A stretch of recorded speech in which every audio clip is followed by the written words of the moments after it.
Mein neues, bestes Flugzeug mal gleich in die Schlacht schicken. Bestes Flugzeug. Hui. Ja gut, ist aber auch schon nahe. Ist ja egal, was ich tröte. Oh, hast du mein Flugzeug angegriffen? Ah, ich fliege noch. Und wie ich da noch einholen werde, hey. Ja, Treffer. Ja. Oh ja, und noch eins zerstört. Kritische Treffer und zerstört. Ach, was soll's. In den Panzerwagen. Treffer. 2 Punkte. Für meinen Self-Kill. 2 Punkte. Oh, schön hier. So muss das sein. Ja, Arschloch-Move. Mit dem Immelmann. Und jetzt braucht er für 500 Schuss. Scheiße. Oh, das wird ein schönes Manöver. Hey, das wird schön. Herrlich.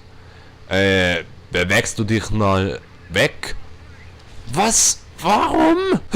Oh Gott, nicht Schluck auf. Oh nein. Ja, den hole ich mir auf jeden Fall noch. Ah, fail. Warum?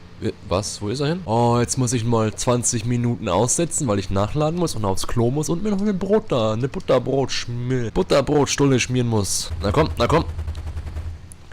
Ey, wenn ich den nicht gleich töte.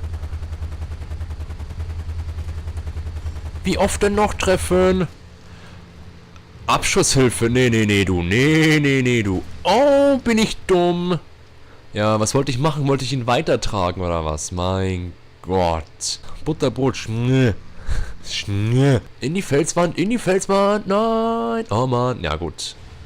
Trotzdem gestorben, der Pilot. Muss ich nochmal nachladen, natürlich. Los, stürz ab, Arschloch. Oh Gott, wo sind alle Gegner? Ich sehe keine. Da unten endlich einer ist. Deutsch nix gut sein, Hus. Oh ja, nein. Oh Gott, das tut mir leid. 3-mal durch Rammen zerstört. Welch ein Zufall. Wow, war das episch knapp? Nee, war scheiße.